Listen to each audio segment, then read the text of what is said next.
Greetings. I am Dorothy Dowling, and welcome to It's Personal Stories, a hospitality podcast that highlights the inspiring journeys of leaders in the hospitality industry. We are a nonprofit organization dedicated to personal empowerment. Today, I am delighted to welcome Anil Aggarwal, the CEO of Milestone. Anil, it is such an honor to have you with us today. Hi, Dorothy. It's fantastic to be on this show and look forward to some good conversation. Wonderful. I do too. Anil, I hope we can start at the beginning and perhaps you could share with our audience what sparked your interest in entrepreneurship and how did your career evolve to where you are today? Yeah, without really realizing this was entrepreneurship, it was probably in me because when I was in business school, I see, well, we're in business school. Why don't we just start up some small tutoring thing when we start setting up small businesses so that we can actually make some money doing this. So I actually ended up at University of Georgia. The entrepreneurship club is pretty big now, but I actually started that way back in 1993. So that was my first attempt, although I didn't really think of it as entrepreneurship. I was just like, how do we make money for beer? And this is a good way for us all of us to do this. And then really, I started working in a corporate environment. I used to go to, so 5 years into that job, I used to go to this organization called the Indus Entrepreneurs. It's a very large um, entrepreneurship organization. At that time, it was just brand new. It had only 2 years. It had been started. So this is back in 99. And I used to go meet all these people, or 98, 99. I used to meet all these people who started companies and made them really big. I learned about this company called Neomatic, then in graphics. I learned about this company called NVIDIA at that time, which was doing graphics processor. So I kept learning about these companies and kept meeting these people who were creating these companies. And I'm like, I want to do one of this. And that's really what inspired me to start Zero, which Bluetooth came about. And I used to be a wireless industry expert. Bluetooth standard was launched, and I immediately saw a very big need it was fulfilling. So I was like, we're going to create a, and then in my previous job, I was going through a transition because they got sold to Philips. So there was a gap. And I was like, okay, this is a perfect time. I'm going to take a company that creates a Bluetooth chip. And that's how we got started. The problem that we were solving was the Bluetooth chip used to be as big as the palm of the hand. And to make it go into a cell phone or your computer, you had to shrink it down to a thumbnail size. That technology was very difficult because there was a digital and analog technology, two different technologies, and done in two different systems. And we had to bring it all together into a single technology. So that was the problem we were solving. So we were the first three companies in the world to make that happen. And eventually we sold that company to Broadcom. And then I started in parallel. My wife was a hospitality person. She worked in hotels, she understood hotels, and she had this little outfit where she was selling marketing services to hotels. And very creative. And I'll tell you some really great stories if you want. I think your audience will get a kick out of this because one day I came back home from my board meeting, and this is probably in 2001. And I see, I tell her, like, during dinner, I'm just telling her, like, hey, Mark Stevens was talking about this company called Google, which is quadrupling every quarter. And she's, oh, I'm taking classes on how to market hotels on Google. This is back in 2001. And so that really sparked my interest. I was helping her in the background with a lot of strategy and material. And then when we sold, I started to look at what we want to do. And we said, okay, maybe there is an opportunity to grow this business. I got some advice from Mark and some other people, and they said this would be a good business. The question was whether it's scalable. Can we make it large scale, or was it more custom? The second was, do you work with your spouse? You got a good relationship, and do you want to do that? So we said this is date for a year. And year's time frame, I was continuing to consult in the wireless industry, and I could go back. So that was 1995. We decided we're business state for a year and figured out whether this is something that can scale and whether it can scale for with both of us in and not getting into each other's networks. It worked out well. Well, I guess we are in 2025 and we're still married and the company is doing well. So yes, it worked out well. Thank you for sharing that story with us, Anil. And there's a few things. One is I think the fact that you started an entrepreneurship club when you were at university, I think that really foretold your future because I think those were in the very early days when those clubs were being started at a lot of university campuses. I appreciate how you really developed up that opportunity for students to really embrace what's different about being an entrepreneur versus an employee. And then I just think about the amazing success you had with Zevo and then, in fact, becoming a serial entrepreneur and reinvesting in terms of a digital marketing company, which Milestone is. And I love the story that you shared about Banu being so early on with Google because I think she is one of the most brilliant digital marketers that I have met in my career. So now I fully appreciate that she was really on that first ground level with Google and understanding how a lot of that was going to impact our industry. So I appreciate you sharing that. I'm wondering if we could talk a little bit about challenges because I think entrepreneurs, the success rate, I think they say it's 1 in 10 that actually break through and are successful. I'm just wondering if there's any kind of outstanding element in your journey that really was one of those challenges that you had to navigate that you might share with the audience. Yeah, I think everybody has their challenges, and anybody who tells me otherwise, either they're bluffing or they're probably one in million, find those.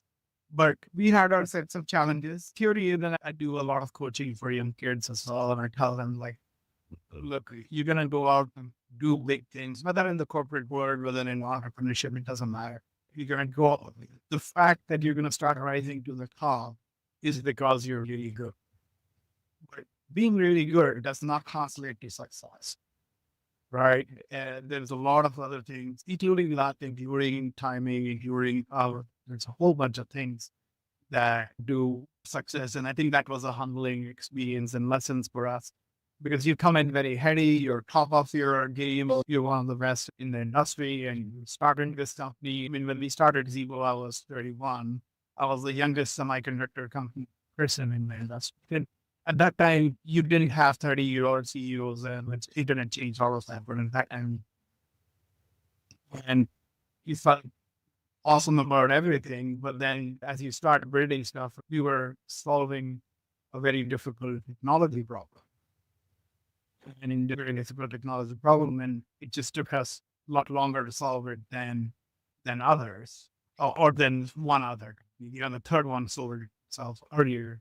And what happens in the semiconductor industry, I don't know if you're familiar with Moore's Law, where the prices drop at 30% on me. So if you miss a cycle, which is what we did, it took us longer, which means our product missed a cycle. In the end, we had a fantastic product that was doing the job. It's just that it was too expensive, or the cost was too high. We had $40 million in run rate, selling it to Logitech and to LG. So all of those chips when you buy, even today, when you're buying some of those headsets, they're my next generations of the chips that we create. But what we found was that you were cost challenged, and so we ended up selling Zevo at a discount, not what we would have. And what Broadcom was able to do was bring the cost down and make that division into a $2 billion division, actually. So then the product really well. I think the biggest learning from challenges point of view is that it's not just you, it's the whole team. Everybody has to execute, right? And if you're only in a team environment, in a company environment, you're only as strong as the weakest link in your organization. So it doesn't matter where the problem happens. If the problem happens, it will impact you. I think, to me, that is the biggest learning: is you gotta look at across your organization, and you have a weak link, you gotta attack that. I know we'll talk a little bit about people leadership a little later. And one of the things that I have such great respect for you, I think, is really just you bring that CEO capability in terms of the business challenge. You also bring all this subject matter expertise in terms of digital marketing and technology. So you connect all the dots for people, but it is truly your understanding about driving to business outcomes and then really being able to unpack a lot of the how to get there that I just think you offer so much to the partners that work with you. Because I've obviously had a first row seat to seeing how you bring all of that leadership to your business partners. I'm presuming that's something that built over time in terms of your understanding about how to drive, just when you're talking about working in the technology space and understanding how depreciation works in the industry and how those windows of time in terms of the growth trajectory and the pricing strategy and all those kinds of things impact what kind of potential exit you can drive in terms of the wealth factor. I don't know if there's anything else you want to comment on that, because that's what I see is that you understand the macro business problem and you really bring that sense of urgency and understanding about how do we really crystallize a lot of the elements of how to get there. Yeah, first of all, thank you. I think you're being too kind. Thank you. But and just for the record, respect is mutual. Uh-huh. Thank you. I think the biggest challenge that I see in organization is there isn't that clarity of goal. And what happens is that everybody working hard. So this is not a knock on anybody's capability. That's just people are working.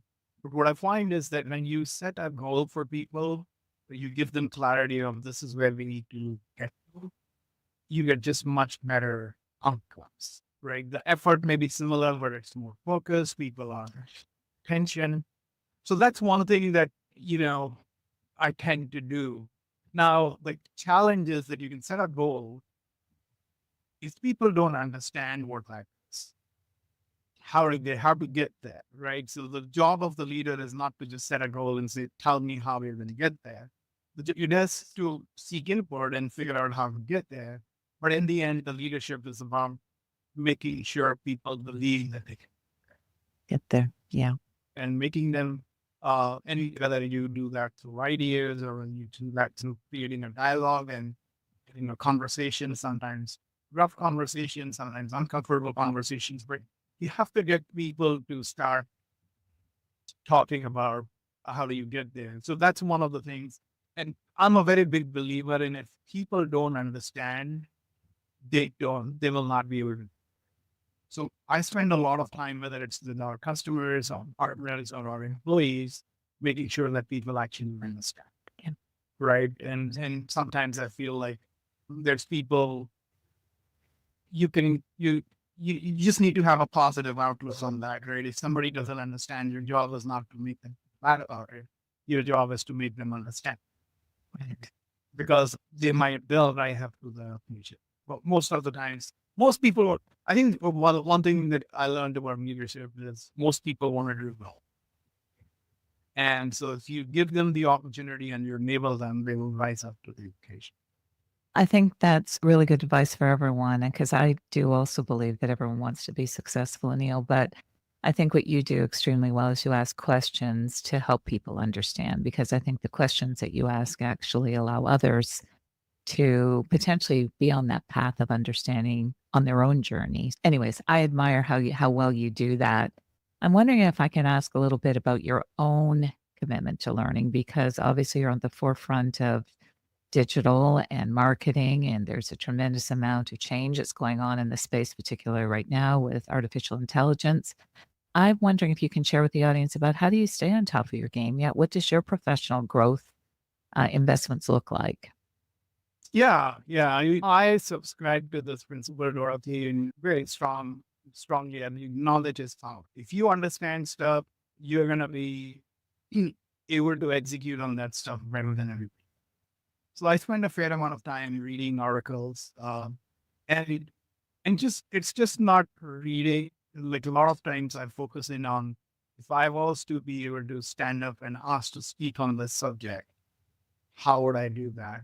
And as soon as you take that slightly different angle, you actually go a lot deeper because sometimes you read stuff and you think you understand it, but then you're asked to speak about it and you're struggling with it. And be able to draw a picture of what you read and how to be able to tell that story.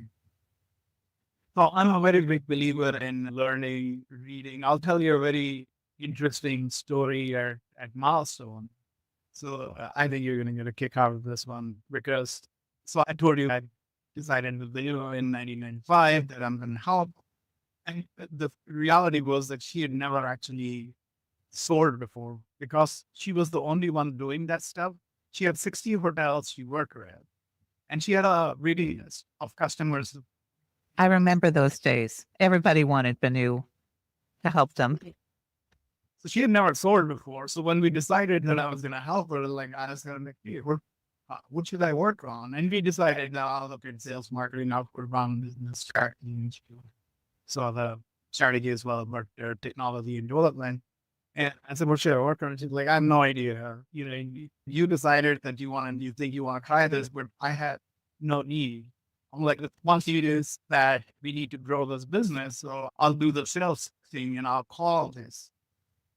It was a really difficult period actually, because I think it's the loss I felt in my career. And because over 3 weeks, I called so many hotels and every single one of them hung up.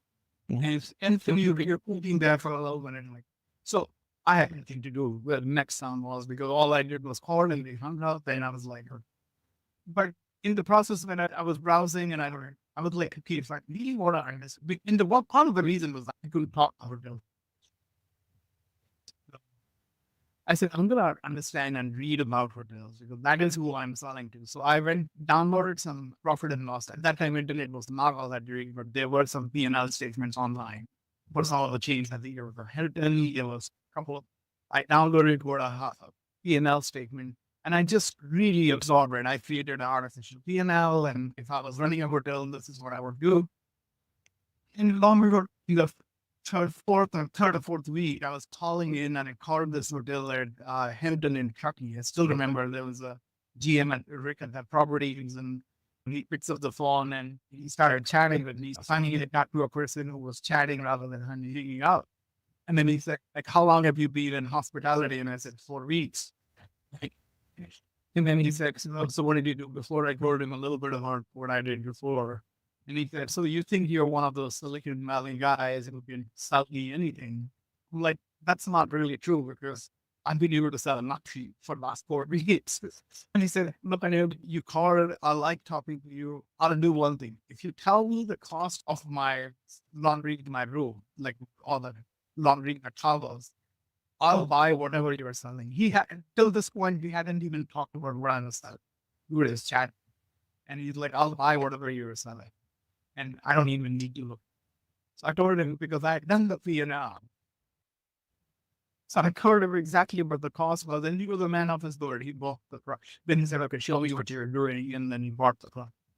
But I think the moral of the story is educating yourself on your customers about the market, about the trend is extremely important. And I'm very fortunate Benu's leads that race. So she churns out a lot of material that we all absorb, but I do a lot of reading of on my own.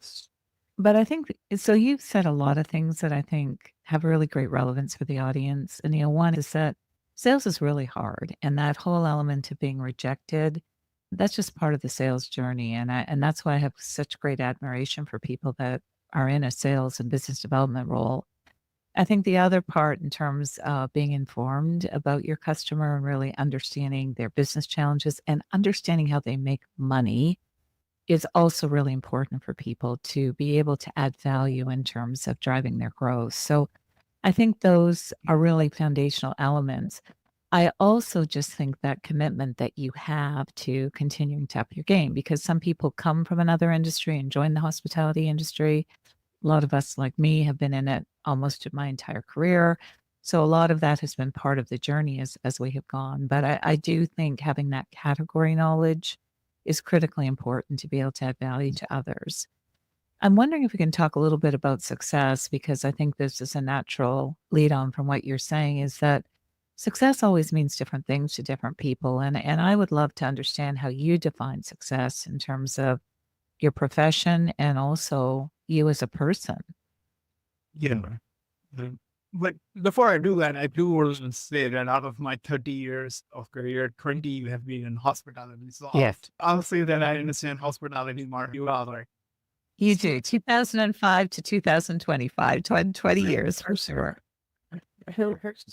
all right. So that's a very good question. What is success? I actually, what I, when I'm guiding younger generation people or kids or something, I tell them the definition of success is different for everyone, right? And you have to figure out what that means for you. It could very well be that, hey, I really want a simple life. I want a 9 to 5 job and be able to live in my home and raise my family and get enough time with my family. You may want to be a millionaire. You may want to just be a regular person. So I don't think the definition of success, there is a criteria. Definition of success is what I want out of my life and if I can achieve that. And I think that's a very big radical difference between my thinking, because sometimes I'll tell people, I just get a sense like they're telling me, hey, I really just want to come home at 5. And I don't want to push those people beyond those because now success would be that you come home at 5, but you do a fantastic job every 9 to 5. But so that is the goal if that's what you want to do. So my theory on success is that every individual sets their own bar, right? Like even for our kids, like a lot of people have very lofty goals for their kids, and we want our kids to do this and with this. And both you and I as parents, we just said we want two simple goals for our kids. We want them to be really good people, that we want them to treat people well. And second is we want them to be able to earn their own living so then they're never dependent on anybody. That's it. It had nothing to do with what roles they will play, what careers they will play, how much money they will have, just enough to live a good life and be good people. So I think it depends on, that's really what I feel about. Both personally, professionally, you got to define what, what you want. And if what you want is a lot of money, then you have to figure out ways to make money, then to work hard. If you want good, upward mobility, then you just got to figure out what it takes to get that. And I think that message, in terms of understanding the individuality of what success means to different people, Neil, is even more critically important today because I think we're understanding as employers that employees do have different definitions of success, and we have to respect the definition of success that they hold. I think in days gone by, we all felt that the employer could define success and impose that on their employee base. But now we realize it's a collaborative effort and we have to bridge and make everyone comfortable and allow them to contribute the way what's meaningful for them in terms of what success does mean for them. So I think that is a really important leadership principle. I'm also wondering if you could expand on that a little bit in terms of how you've really built your business and how you've nurtured teams, because when I look at the leadership team that you have at Milestone, you have a very impressive group of individuals that you have taken from some very high profile technology companies. And they are obviously there because they believe in you and they believe in Venu and obviously they believe in Milestone. But I'm wondering if there's values or principles that you could share that allowed you to attract those people, to retain those individuals, and allow them to contribute to Milestone and make it as successful as it is today. Yeah, I do. We're very fortunate. So I'll just say that we have a great team and it's a lot of effort to build a great team. And it's an iterative process sometimes to get to the right team. But, what I find, it doesn't matter what level you're operating at. People follow the leader because of certain things. One is a good leader gets more out of people than what they would contribute on their own. And what I find is if you can create an environment where people can contribute well and they can contribute more and their opinion is valued. So that's one aspect. The second is I think we're very big believers in innovation and constantly challenging there is no settling for anything, right? So you get to this level, and then how do you get better? And how do you get better? And how do you get better? And I think people love that because otherwise it gets boring. It's, one of other people, again, as the assumption is the leadership people that we have in leadership place, they're like-minded people. Yes. They want to grow the business. They want to grow themselves and their careers. They want to run companies. And if you can provide them the mentorship and leadership so that they can do that. I would say integrity is another very important thing. If people trust you, then they will follow you. And I think to me, that's very important. I have zero tolerance for integrity compromises because if I can't trust a person, then I can't work. So I think there are a few things that I feel like values wise, innovation, empathy, making sure you're a kind person through that. And so there are a few things that we do like all. Well, those are really great human qualities that I think are important to all employees at all levels, but I certainly believe it's true of leaders too, because that discretionary commitment that you talk about when people give you more than what is, say, within a normal workday, that really comes because of that trust and belief in the leaders that they work with, Anil. So very well said. I'm wondering if you can talk a little bit about the advice that you might give to others in the industry about building relationships and collaborating with others to really build on those shared goals, because you do that exceptionally well. So I'm sure you have some wisdom you could share with all of us. Yeah, I'll do that. But let me touch on one other point on the previous one. Mhm.